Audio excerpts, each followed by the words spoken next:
Pengusutan kasus dugaan korupsi dan tindak pidana pencucian uang atau TPPU yang melibatkan ex-Jaksa Agung Muda Tindak Pidana Khusus atau Jampitsus terus dilakukan. Selain ex-Jampitsus, satu orang lainnya berinisial DR juga telah ditetapkan sebagai tersangka dan telah ditahan sejak 10 Juli lalu.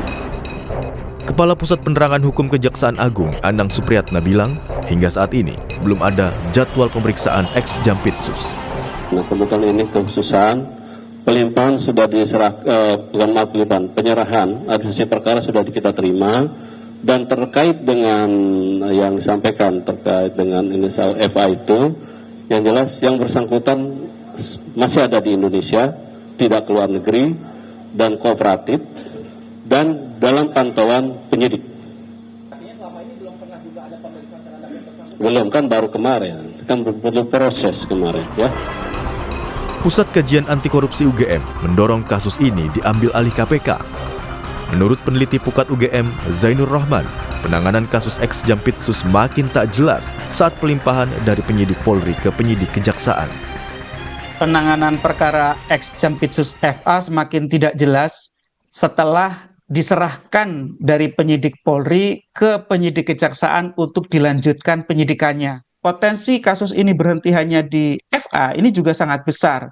Sedangkan tipikor itu adalah organized crime, kejahatan yang terorganisir yang jarang dilakukan oleh seorang diri dari pelakunya. Untuk mengatasi persoalan ini, ada satu jalan menurut Undang-Undang Nomor 19 Tahun 2019, yaitu perkaranya diambil alih oleh KPK. Sementara itu, menurut penyidik KPK 2013-2021, Yudi Purnomo, saat ini KPK belum akan terlibat dalam pengungkapan kasus korupsi dan tindak pidana pencucian uang yang melibatkan ex-Jampitsus tersebut. Ia juga menekankan bahwa KPK tidak bisa mengintervensi secara hukum terhadap penanganan kasus di Kejaksaan. Kalau melihat situasi yang ada, KPK saat ini safety player dulu gitu ya. Melihat situasi yang ada gitu ya. Kemudian ya nanti mungkin setelah 2 bulan, 3 bulan barulah kemudian KPK istilahnya akan masuk gitu ya. Untuk kemudian melakukan supervisi secara mendalam ya. Kalau yang sekarang paling hanya formil-formil saja SPDP, karena memang ketika ada penyidikan kasus korupsi harus mengupload di SPDP online, KPK mengetahui. Jadi formil-formil aja lah, dan KPK memang tidak bisa mengintervensi secara hukum gitu ya penanganan kasus di Kejaksaan. Selain ex-Jampitsus, polisi juga telah menetapkan seorang tersangka dari pihak swasta berinisial DR yang sudah ditahan sejak 10 Juli lalu. Korupsi dan TPPU itu meliputi 3 kasus berbeda, yakni terkait pengadaan batubara PLN, PT Asabri, dan PT Krakatau Steel. Tim Liputan, Kompas TV.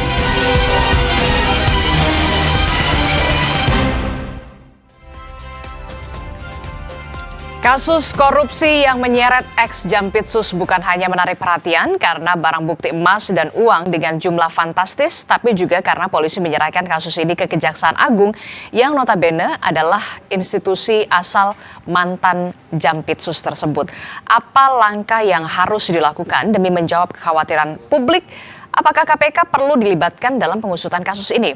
Kita bahas dialog kita bersama dengan pakar pidana Universitas Jenderal Sudirman, ada Prof. Hipnu Nugroho, dan juga Komisioner KPK 2015 hingga 2019, Pak Saud Situmorang. Selamat pagi, Assalamualaikum Bapak-Bapak. Waalaikumsalam, selamat pagi. Assalamualaikum warahmatullahi wabarakatuh. Ya, saya ingin ke Prof. Hipnu dulu. Prof. Hipnu, ini kan kalau kita lihat ya, hingga kini ex-Jampitsus belum juga dilakukan penahanan. Bahkan Kapus Penkum Kejagung bilang belum ada jadwal pemeriksaan terhadap yang bersangkutan. Nah, bagaimana penilaian Anda soal proses hukum ini selanjutnya?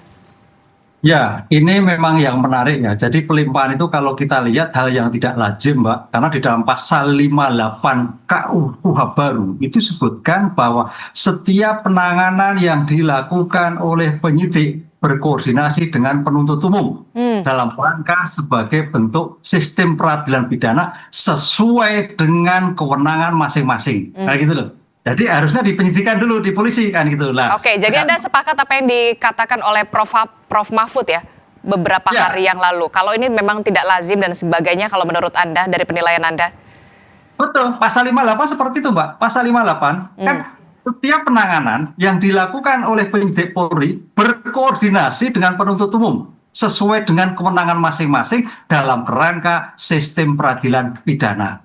Itu sebagai bentuk jalan maju, karena kalau kita lihat KUHP lama itu mengenal asas deferensium utuh, ada pemisahan antara penyidik dan penuntut umum. Sekarang digabungkan sebagai ruang koordinasi yang itu diatur di dalam pasal 58 sampai 60 KUHP baru. Oke, jadi kalau menurut aturan hukum, prosesnya semestinya seperti apa yang harus dilalui? Semestinya penyidik Polri mengundang penuntut umum untuk melakukan suatu koordinasi. Jadi bukan menyerahkan. Nah itu, bukan menyerahkan. Kita lihat coba pasal 58, setiap penanganan tindak pidana yang dilakukan oleh penyidik Polri koordinasi dengan penuntut umum sesuai dengan kewenangan masing-masing. Nah, kewenangan masing-masing dalam rangka sistem peradilan pidana. Nah, itu kan jelas, Mbak. Itu jelas lah. Tapi pertanyaan sekarang, nanti Pak Saud, kenapa dilimpahkan kan itu serahkan? Nah, memang dalam konteks ilmu juga bisa ada betulnya, Mbak. Karena dalam suatu penyelesaian satu atap antara penyidik Polri dan penyidik kejaksaan itu kadang timbul ego. Ada suatu persepsi yang berbeda. Tapi ketika penyidik jaksa, penyidik penuntut umum, penyidik KPK, penuntut umum KPK, itu satu atap. Begitu satu atap, cepat untuk melakukan suatu pemberkasan yang akan di persidangan. Nah, dua dimensi ini juga saya kira perlu dijelaskan. Semuanya ada positifnya, ada negatifnya, yang jelas ada alasannya. Mudah-mudahan dengan pelimpahan ini sebagai asas cepat, kejaksaan langsung gaspol untuk menyelesaikan suatu pemberkasan yang akan penuntutan. Begitu kira-kira. Oke, kalau dikatakan ini diharapkan bisa lebih dipercepat begitu ya soal proses hukumnya ketika Kejaksaan Agung melakukan pemeriksaan terhadap yang bersangkutan begitu. Tapi kemudian kita lihat di harian Kompas yang terbit hari ini, Bapak-bapak, headline-nya pemerintah ingatkan Kejagung agar profesional begitu ya. Ada desakan agar KPK segera mengambil alih penanganan kasus dugaan korupsi dan pencucian uang yang menjerat bekas Jampitsus tersebut. Bagaimana kalau dari kacamata penyidik atau kalau dari kacamata pimpinan KPK, Pak Saud Situmorang, pada saat Anda pernah menjabat kala itu, bagaimana pengalaman Anda kalau menangani kasus-kasus semacam ini, Pak Saud? Iya, kita kan punya pengalaman, ada beberapa case yang kita ambil alih ya. Ketika itu memang undang-undang lama. Tapi kalau di undang-undang baru pun itu di layar bisa kelihatan nggak ya? Ya, silakan.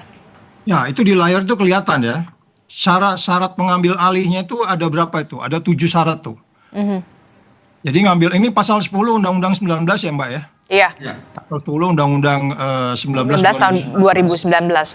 Iya, ini KPK bisa ngambil alih dengan catatan itu, laporan masyarakat, proses penanganan tindak pidana korupsi, penanganan tindak pidana korupsi ditujukan pada melindungi pelaku korupsi. Dan kemudian kalau dilihat paling bawah, yang E itu coba, hambatan penanganan tindak pidana korupsi karena campur tangan dari pemegang. Nah ini kan Komisi 3-nya mulai campur-campur tangan kan itu. Jadi menurut Anda ini sudah memenuhi ya untuk bisa diambil alih? Sangat memenuhi syarat KPK hari ini ngambil alih. Udah itu aja, udah ada jelas, ini Undang-Undang 10, pasal 10 ya, 10A ya. Jelas ya poinnya di situ ya. Baca ya Mbak ya. Jadi saya nggak asumsi saya nih. Bahkan kalau di pasal 11-nya itu ada penegasan lagi kasus-kasus yang ditangani oleh melibatkan penegak hukum gitu. Ada itu disebutnya di situ. Di pasal 11 bisa dilihat. Jadi jangan tunggu-tunggu lagi. Jadi kalau orang bilang nunggu sana nunggu sini, enggak. Ini dikatakan di sini berwenang mengambil alih dengan kondisi seperti ini gitu loh. Ya, jadi jelas ya, kira-kira gitu ya Mbak ya. Saya tampilkan langsung tadi supaya kita nggak salah persepsi. Gitu Mbak. Oke, jadi kalau dari kacamata Anda begitu ya memang sudah jelas bisa segera untuk diambil alih oleh KPK begitu dan memenuhi syarat. Nah, kalau dari kacamata hukum dari Prof. Hipnu sendiri, bagaimana Prof. Anda melihatnya? Ya, jadi lahirnya KPK itu kan sebagai bentuk trigger mekanisme, sebagai bentuk penguat kan itu Bang Saud contoh. Nah, dalam hal seperti ini memang di dalam pasal 10A itu sudah dijelaskan secara rigid bahwa apabila dalam penanganan suatu tindak pidana itu ketidakobjektifan, satu, ada suatu hambatan, dua, ada melindungi terkait adanya suatu dugaan tindak pidana korupsi lainnya, keempat, ada intervensi, apakah itu eksekutif, apakah legislatif, apakah yudikatif. Ini terjadi lah. Kalau itu terjadi, maka KPK punya kewenangan untuk mengambil alih. Pertanyaannya, ya ini kan baru seminggu, mudah-mudahan dalam 2 minggu, Pak Saud mungkin kita lihat intervensi atau ada tidak kemudian benturan kepentingan atau tidak selalu melindungi. Nah itu baru nanti kita KPK mengambil alih. Ini memang bentuk solusi, Mbak. Jadi baguslah legislatif kita ini membuat suatu undang-undang KPK, undang-undang kepolisian, termasuk jaksa dalam rangka mengambil alih, apalagi pasal 11 tadi ketika melibatkan penegak hukum. Nah ini kan penegak hukum. Jadi secara normatif KPK punya kewenangan, tapi secara empiris saya kira melihat kondisi berjalannya waktu. Begitu. Oke, nah kalau tadi sebenarnya kalau dari perspektif Prof. Hipnu dan juga Pak Saud ini sudah satu jalan begitu, boleh diambil alih oleh KPK, tapi kemudian pada saat paket sebelumnya Mas Yudi mengatakan KPK tampaknya saat ini seperti safety player. Nah, kalau dari respon Pak Saud bagaimana? Benarkah KPK saat ini posisinya safety player? Iya, kan itu di awalnya kenapa saya Undang-Undang 19 ini kan dari awal saya paling ngotot untuk tidak setuju. Karena kan akhirnya pelemahannya. Pertama dia jadi bagian dari pemerintah. Jangan-jangan pimpinannya mesti lapor Pak Prabowo dulu. Pak, gua ambil alih ya. Sebenarnya kalau undang-undang yang lama nggak mesti lapor-lapor presiden. Karena dia bukan di bawah presiden. Karena dia bagian dari presiden. Kita juga nggak tahu pertemuan presiden sebelumnya, beberapa hari sebelumnya itu dengan 3 unsur ini, ada Menhan, ada kepolisian, ada Kejagung tuh ngomongnya gimana, kita kan nggak tahu. Tapi intinya juga inilah kalau undang-undang KPK ini masih seperti sekarang. Kita berharap kan ini diperpuin, ini undang-undang KPK ini dikembalikan seperti dulu. Supaya apa yang disampaikan oleh Yudi tadi, Yudi kan mengalami 2 proses ini. Dia undang-undang sebelum direvisi dan sudah direvisi. Memang dengan dia di bawah pemerintah itu mereka jadi nggak berani, walaupun di pasal 10 tegas. Itu udah tegas, nggak usah nunggu-nunggu perintah presiden juga dia bisa ngambil alih. Tapi kan kita tahu Dasolen dengan desainnya itu kalau Pak Hipnu bilang itu kan agak beda gitu. Apa yang tertulis, apa yang dilaksanakan. Tapi marilah kita gunakan naluri logika dan argumentasi hukum kita. Itu undang-undang tertulis itu untuk dilaksanakan. Udah jelas bahwa itu Komisi 3 itu kan sebenarnya cawe-cawe di kasus ini. Itu udah menentang yang dengan pasal 10 itu udah nggak boleh.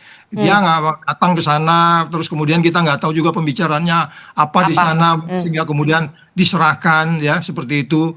Terus kemudian pada bagian lain Pak Mahfud juga mempertanyakan penyerahan itu dasarnya apa, P21 atau menyerahkan pasrah bongkoan, kasus itu diserahkan semua bonggolannya dan seterusnya. Jadi kalau kita lihat kembali lagi ke pertanyaannya, bagaimana sebenarnya KPK harus melakukan apa yang disebut sebagai dengan prudent, dengan hati-hati, oke, itu benar. Karena memang ketika penyelidikan mulai dilakukan oleh penegak hukum lain, ada yang namanya SPDP online. Jadi di SPDP itu online itu mereka harus mendaftarkan sehingga kita tahu kapan mereka mulai dan apa hambatannya.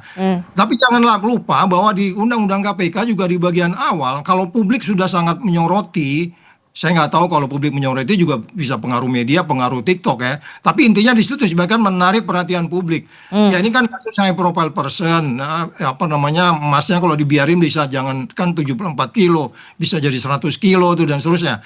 Jadi saya pikir udah oke, betul mungkin tidak minggu ini atau mungkin depan kita lihat prosesnya seperti apa. Kalau lambat ya segera aja diambil alih, tapi timnya harus proaktif hadir di sana gitu. Jadi jangan melototin SPDP online lagi, dia harus proaktif datang melihat, karena ini kan menyangkut kepercayaan kita ya, kepercayaan kita terhadap penegak hukum dan investasi dan seterusnya. Karena semuanya kasusnya kasus BUMN nih, kasus ya persaingan usaha yang tidak sehat ya, dan itu yang ditakutkan oleh investor asing. Jadi kita harus kirim sinyal ke pasar bahwa kita prudent di dalam hal ini. Itu Mbak Disti. Oke.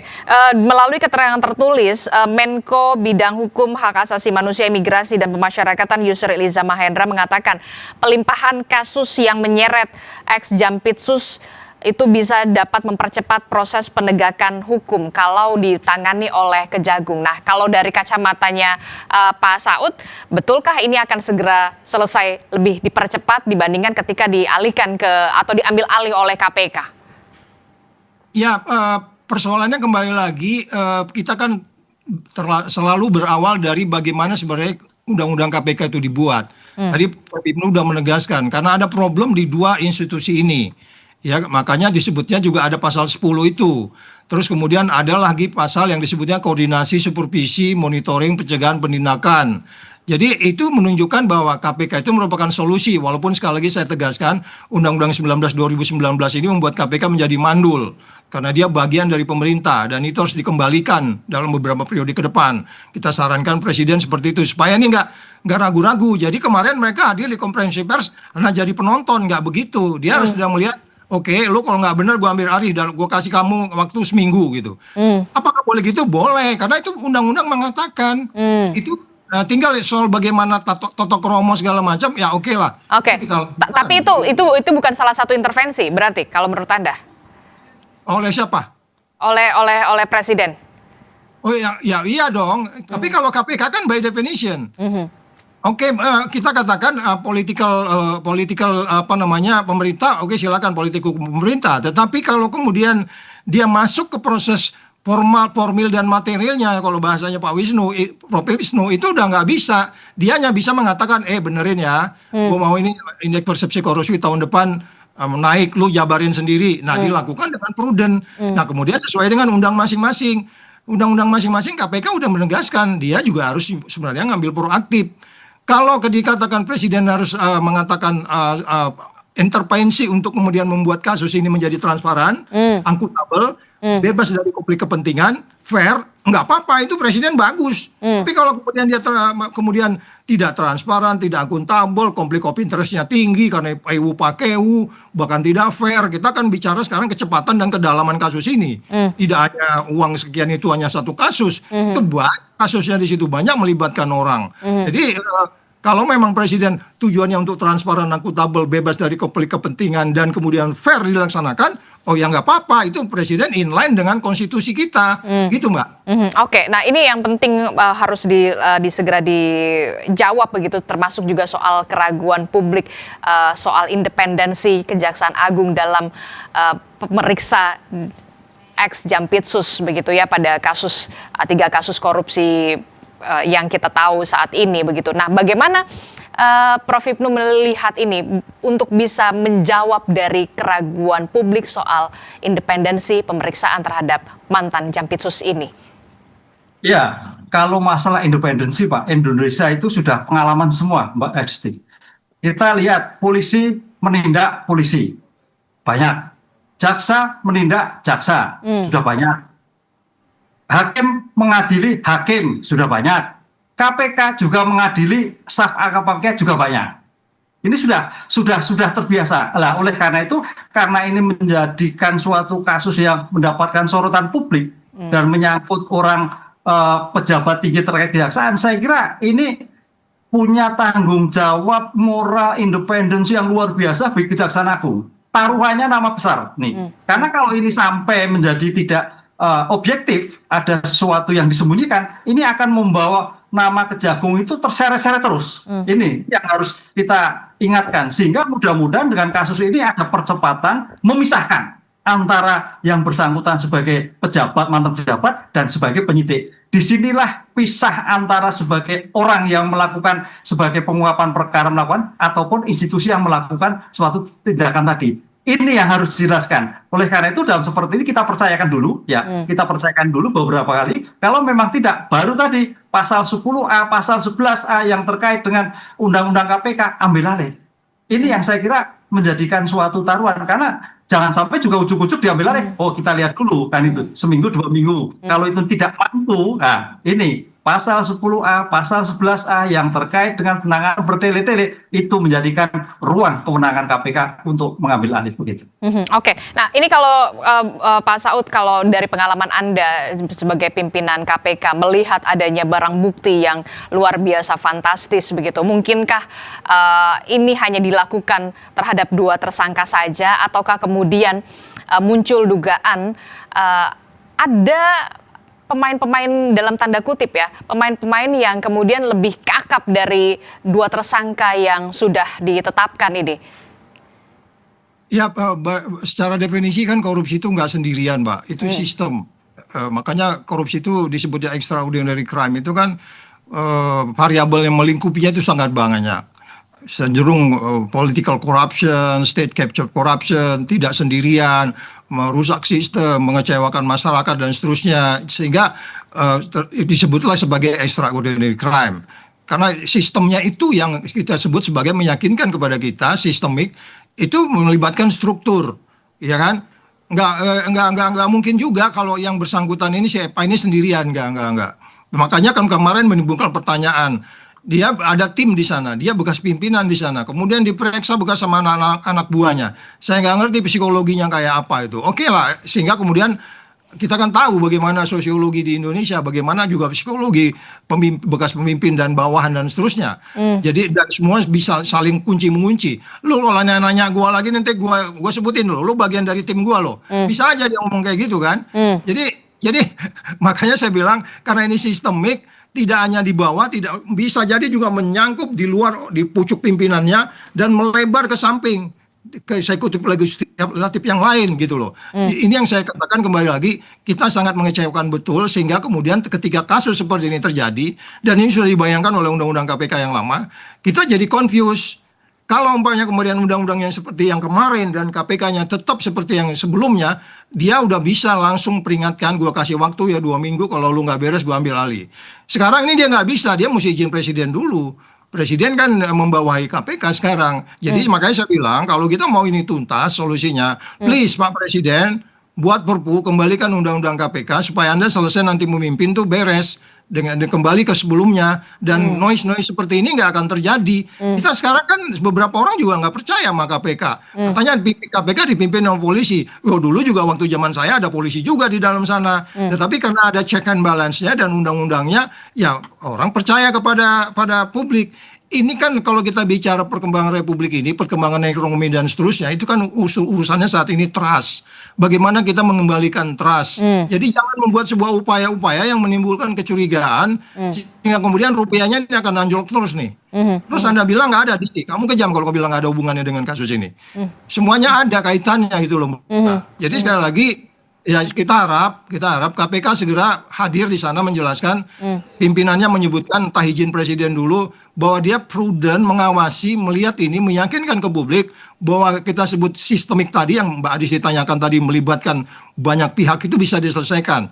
Nggak mungkin juga dong uang segitu banyak ditanggung jawabnya oleh 1 orang, katakanlah 2 orang saat ini. Nggak mungkin. Dan kita juga kemarin sudah bicara katanya ada tempat-tempat lain dan seterusnya. Itu yang disebutnya hukum yang pasti, hukum yang adil, hukum yang bermanfaat. Kalau enggak ya hukumnya cuma jadi omong-omong aja gitu Mbak Disti. Oke, jadi saya ingin konfirmasi ulang. Ketika KPK bisa sebenarnya mengambil alih kasus ini atas seizin presiden? By definition ya, karena dia dibawa dari presiden saat ini. Walaupun sebenarnya kalau dia bisa menjabarkan undang-undang itu, dia kan disumpah untuk melaksanakan undang-undang. Kalau semuanya harus izin presiden, presiden pusing juga. Semua orang harus ngelapor presiden, kan gitu.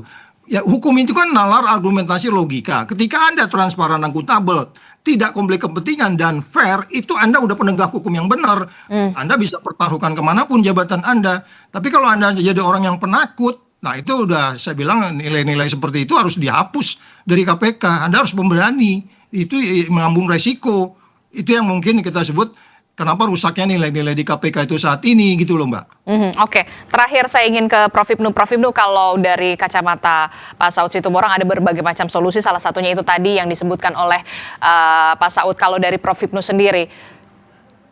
Ya, saya kira memang sekarang nggak perlu izin nggak perlu izin pada suatu presiden ya. Memang betul kaitannya di bawah KPK, di bawah eksekutif. Tapi kalau kita melihat pada perkembangan, karena suatu perkembangan itu dilihat dari dinamika penyelesaian suatu perkara. Kalau kita lihat perkara itu harus asas cepat, Mbak. Asas cepat. Asas cepat itu apa sih? Kalau kita mengacu pada penahanan itu paling 20 hari, 30 hari. Nah, angka-angka sebagai bentuk upaya paksa itu sudah bagian dari bagaimana penegak hukum menyelesaikan masalah. Di Perpol juga ada, di Perja juga ada, penyelesaian perkara sudah ada. Oleh karena itu, kalau sampai seandainya kita mengacu pada peraturan internal institusi, itu sudah melebihi, itu namanya sudah bertele-tele.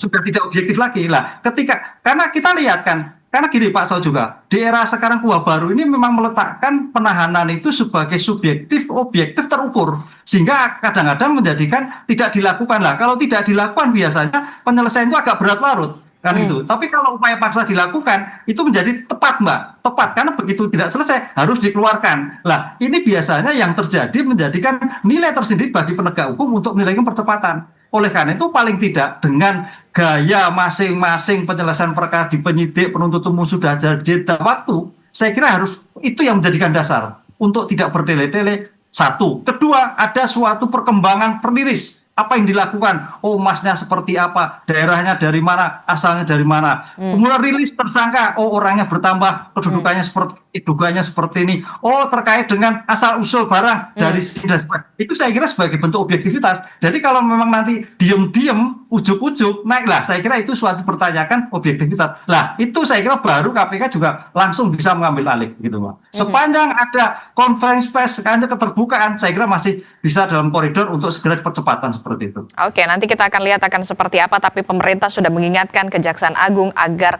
tetap profesional untuk bisa menangani kasus ini. Terima kasih Pakar Pidana Universitas Jenderal Sudirman, Prof. Hipnu Nugroho, dan juga Komisioner KPK 2015-2019, Pak Saud Situmorang. Sehat selalu Bapak-Bapak. Assalamualaikum, selamat pagi. Waalaikumsalam.